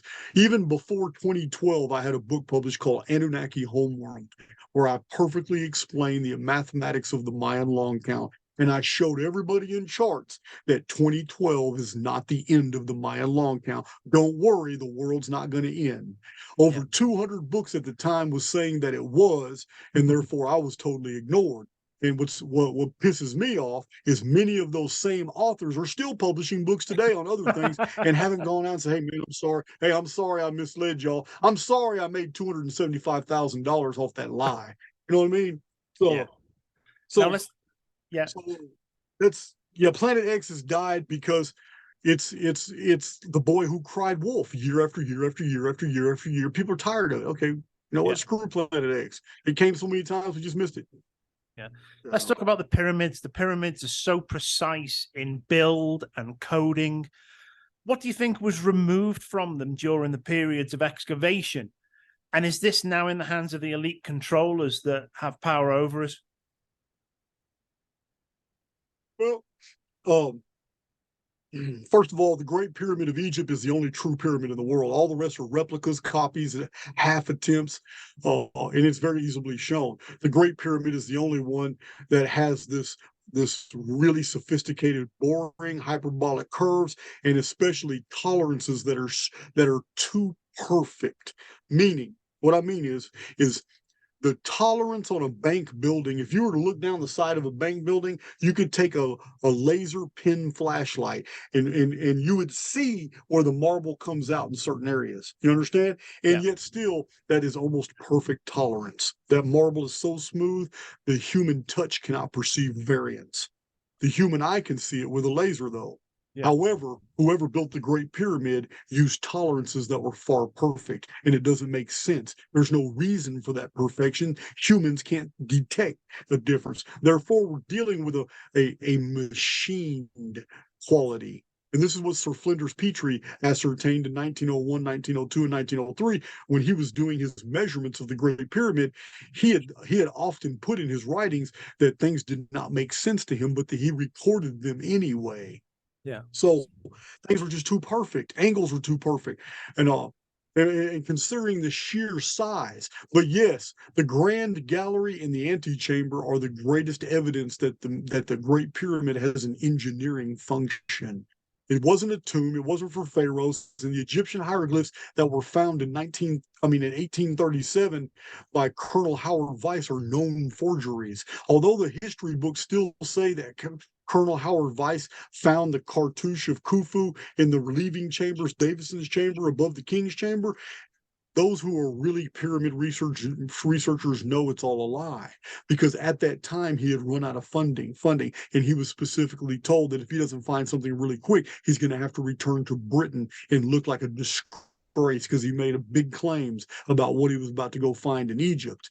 And the fact that a Freemason named Humphreys Brewer told the news media at the time that he was a part of the men that actually forged those things and painted them inside the Great Pyramid using the same red dye that's been used off the Nile, the reeds off the Nile. He even told them how he made the red dye. He told them all that, but they silenced him because they needed Colonel Weiss to be right, because they needed to add that to the textbooks. The elite did not want people to think that there was a mystery about the Great Pyramids anymore. They needed the population to believe that it was a tomb, but it's not. Anybody who has seen a schematic of the Grand Gallery will see that a large wheeled mechanism went up and down that Grand Gallery. where the wheel spokes go is very pronounced. You have to look at a 3D schematic of the Grand Gallery to understand that there's a huge engineering function here. I show it many times on many videos on my channel, showing that there are missing components, and it's probably something that you disassemble in the chamber so you can carry it out as smaller parts. And then as smaller parts, you can bring it back in and reassemble the whole mechanism. But we know that there was a massive explosion in the King's Chamber that blew out all the surfaces half an inch. We know that. That's been well documented. We know that the King's Chamber walls have salt, a high salinity.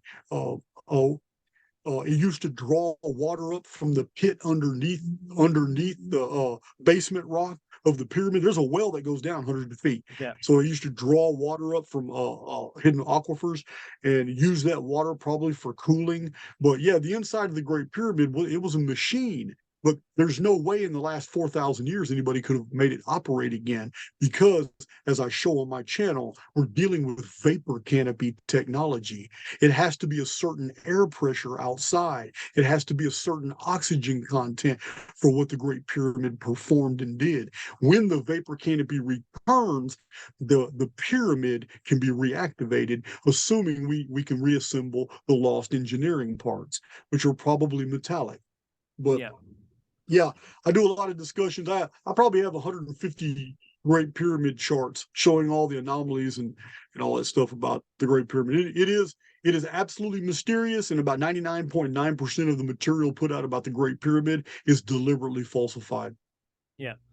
Now, I've seen images of military drills, huge industrial drills that have been putting tunnels underground.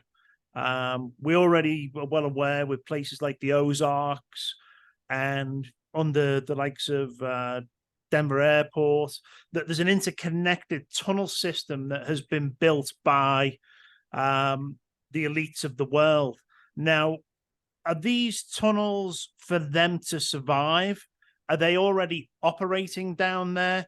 Or, there's been talks that, as we said, there's been certain entities that have gone underground already in order to survive. What do you think these tunnels are for? Is this just their emergency plan for when, the vapor canopy starts to change?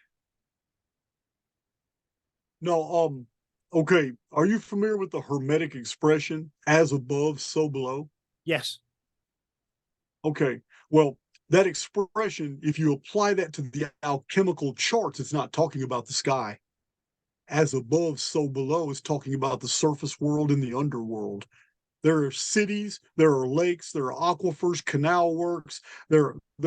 I believe that there's planetariums, there's terrariums, agriculture, herds, human populations. There's probably slavery. There's probably all these things going on in the underworld. And I don't believe it's a place that they only build up just to retreat to every 138 years. I believe it's a continual breakaway civilization. It is where we got our 1947 Roswell UFO crash stuff. It was the timed release of technology that brought the surface world back out of the Neolithic in the last 400 and 500 years. It is the only thing that makes sense to me is that there are vast libraries full of books from all time periods hidden in the underworld, because it's the only thing that makes sense to me. It says, how in the hell did all this knowledge get to the surface through all these resets, all these destructions? I have a library of a lot of very old books. But even more so, I have over 7,000 PDFs of old books as well. How did all this get preserved?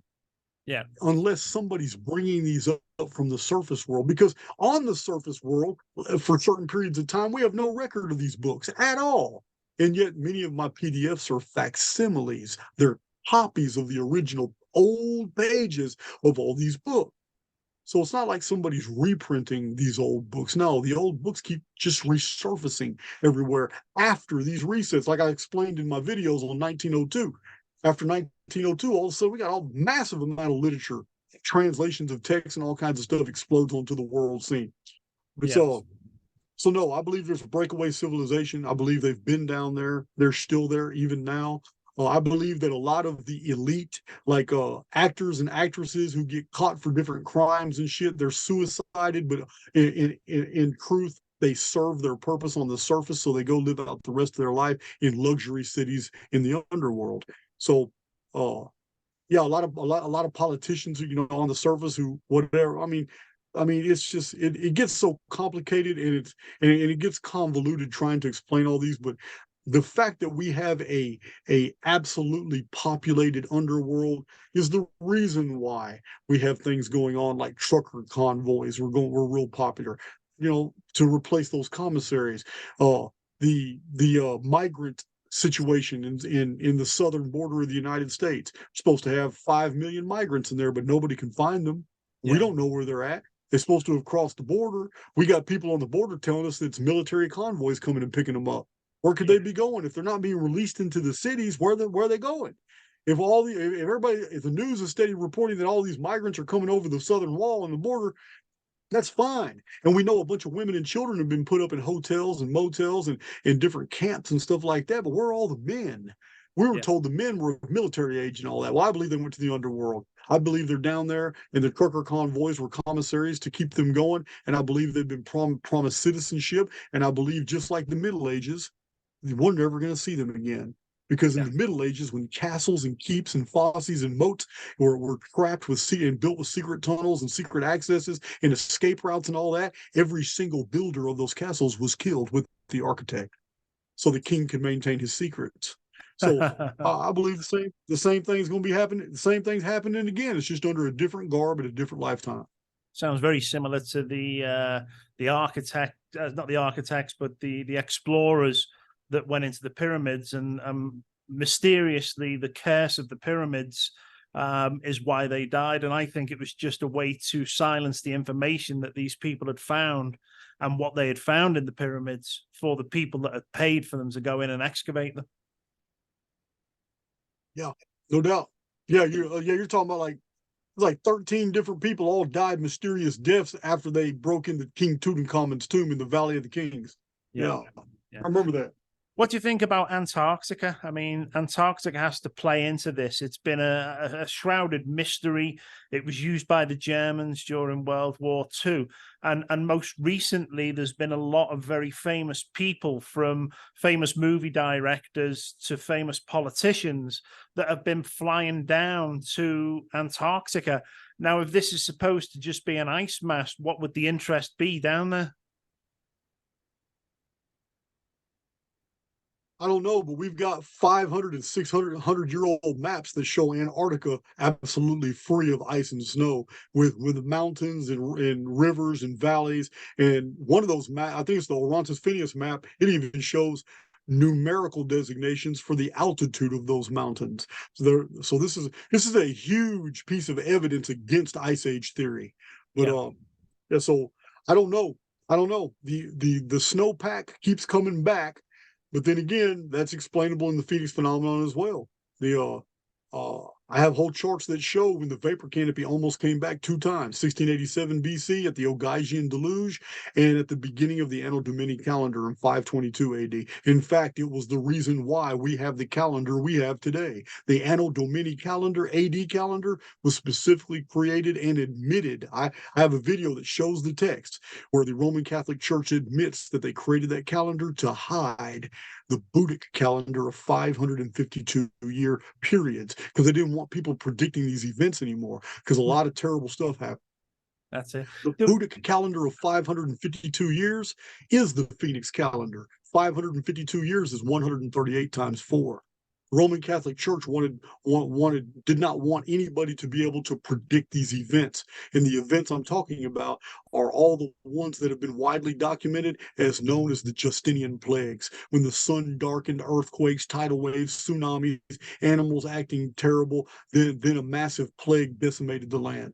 This is all recorded in the secret history. Only one copy of this book has ever been found, but it's called The Secret History by Procopius. Right. So that's why we have this calendar. Do any other prophecies predict the 2040 event? Okay. Mario Reading is a French scholar who translates the quatrains of Nostradamus. Mario Reading discovered a date index by reading the letters to King Henry and his son Caesar. Nostradamus wrote letters to King Henry and his son Caesar, and there was clues in there. And Mario Reading realized, holy shit, Nostradamus encoded the dates in his quatrains for when things were happening. So only using the date index of Mario Reading and looking at the quatrains of Nostradamus, I had to release an entire published book for what I found, because Mario Reading doesn't know anything about the Phoenix phenomenon. He knows nothing about the 138-year periodicity. And yet, in a letter written by Nostradamus, Nostradamus mentions 1902 and the Phoenix. He also encodes the number 138 in a passage that talks about the moon turning red and the sun getting sick. So the date index code for that passage is 2040, and I couldn't believe it. Another date index interpretation by Mario Reading that he claims is 2040. The passage specifically says that there will be a very great troubling in the month of May 2040, and oceans will slip their basins, and the new city of Atlantis will go under. It's talking about New York City. Atlantis is a reference to like Lord Verulam's the Americas before the Americas was known, right, in Lord Bacon's time. Yeah. So anyway, yes, 2040 is specifically mentioned by Nostradamus. He also specifically mentions the Phoenix. Nostradamus even mentions the fact that he is of Jewish pedigree and that he is descended from the house of Issachar. And when you look in the Old Testament and you find out what the Issacharites were known for, because the Benjamites were the lords of the left hand. They were bowmasters, the Benjamites. And then the Judites were like leaders, and the Josephites were like weavers. I can't remember. Each one had some trait, but the trait attached to the house of Issachar was that they were the keepers of the times.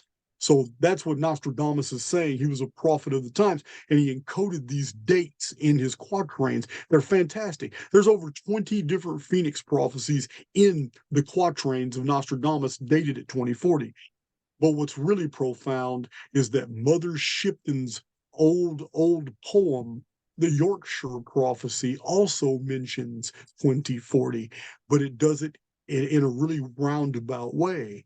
See, there's a lot of forgeries on Mother Shipton's material because people in the 1800s, when the invention of the steam engine and the train and the Gatling gun and submarines happened, they wanted to inject those in the poem and make it look like she prophesied those 300 years earlier, but it's not true. Her original poem was about the sky dragons. She predicted that 2 sky dragons would appear before the age collapsed. And the first sky dragon would appear and it would wreak destruction on the world. And the kings and the serfs and the lords and the high ones would hide in the mountains, and the moon would turn red and the sun would darken when the sky dragon appeared. And she said, and this will occur 1 century after a world war with the whole world steeped in blood. Well, World War II began in 1940. So if we take a century after that, we have the return of the sky dragon 2040. So there's a lot, and the entire Ragnarok prophecies too also perfectly describe a Phoenix phenomenon event. The Viking prophecies on the Isle of Man, the Ragnarok, it too. As a matter of fact, Phoenix is Fenrir in there, just like in the Druid traditions, Fink is the Phoenix. It's Phoenix is Typhon in the Greeks. The people know a lot more about Phoenix than they realize. They just don't know it by that name. Phoenix, the word Phoenix is only late antiquity. The older names were Typhon and Typhonius and Noth and Fink and Fenrir. These are the original names of the Phoenix. And in China, it's always been the Feng. Feng Shui is the art of the shaping and changing of land. This is what the sky dragon Feng did periodically when the mandate of heaven changed in China. It appeared in the sky and the land changed. Right. Now we're seeing information on the internet being removed in what I consider to be a modern day book burning. Is this to hide things from whatever inhabits the world next after this event? Oh yeah, the internet's already being purged. There's no doubt. You can Google things now, and the options that come up are pathetic. They're terrible. And so it's like, damn, it's not. You don't even get good stuff anymore. It's just, you're right. I don't know. I don't really know if I guess I don't have any direct evidence that it's censorship, but I'm pretty sure that it is. It's I mean, you already know that they're burning books all over the world under Yeah. the guise of, oh, these are old libraries, we need to replace them with newer books. High schools are this is the problem with digitizing everything. There are whole school systems that have literally removed their libraries because the kids have access to all the books on computers now. Yeah. That's it. Do you So think they're we're going setting up the worldwide infrastructure for failure. Because Yeah. as soon as an EMP or anything happens, some terrorist event, or as soon as a worldwide infrastructure collapse happens, where's the books? Yeah. They were digitized, but now none of your computers work. So Yeah. you've lost all your libraries. Yeah, it's crazy. And right now we're in times where, you know, the infrastructure is collapsing. We're seeing financial systems get to a point where they're going to collapse. We're seeing the fact that those financial collapses could cause, you know, the likes of the US to want a nuclear war, to create that EMP, to destroy the infrastructure around the world. You know, do you think we're going to see a continuance of these major distracting events to consume people's time and energy in order to stop anybody actually looking at what is coming? Well, I think we're in the period of chaos right before a single personality rises above all the rest, and most of the world falls for this personality. And what I'm describing is like the white horseman of the four horsemen of the apocalypse. The white horseman being this false savior, this false ruler who uses a bow and arrow instead of a holy weapon like the sword, which is a personal weapon. The bow and arrow infers that he harms his enemies from a distance.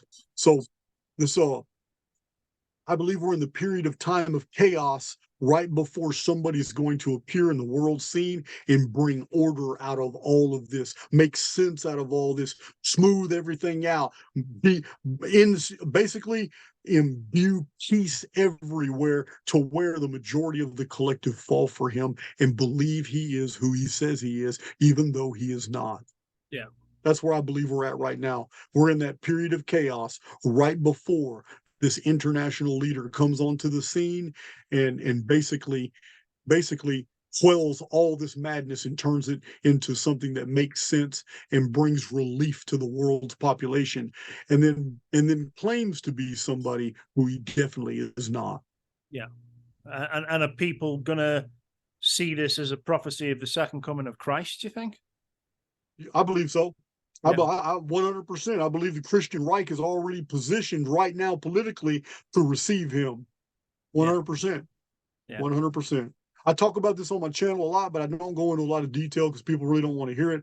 But I have predictions videos that go back 2 years where I'm explaining, listen, guys, we have a Christian Reich that is going to be very powerful, that's right on the edge. They're going to start growing. You're going to start seeing signs. I said this 2 years ago. I said, you're going to start seeing signs of Democrat and socialist institutions collapsing. You're going to see the signs of international globalist basically socialist controlled media collapsing. You're going to see people lose their channels, lose their followings. You're going to see the change, the swing of the pendulum is going to go the other way. And you're going to start seeing conservative wars and battles among themselves as they fight among themselves to get to the top.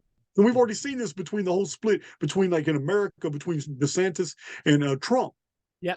See, you got to understand, when mainstream media backs DeSantis, that automatically told me what was going on. I don't really like to talk about politics on my channel, but I understand perfectly what's going on. Trump, for some reason, is still perceived as this great threat. They hated this man with a venom the whole 4 years he was president. He was president. They still hate him today, and it doesn't make sense. He's not in power anymore. No. So that, I mean, they still vilify and hate this. So what did he do to upset the globalists so much that they hate him even when he's no longer in power? What did they do to upset him so bad that the globalists are now willingly financially backing a conservative Republican, DeSantis, just to make sure Trump doesn't make president again? Do you understand where I'm going with this? Yeah, absolutely. DeSantis is openly backed up by the very powers that have always fought the Republicans and conservatives. Now they're pouring all their money into DeSantis. What does that tell you? Yeah, I don't know what's going on, but I'm going to tell you now, people have been, demonized Trump and all that stuff, but all I see is all the wicked people of the world hate Trump's guts. They hate his guts. And they show this, and they spent a prodigious amount of money, always investigating him, vilifying him, trying to put it, trying to do away with him.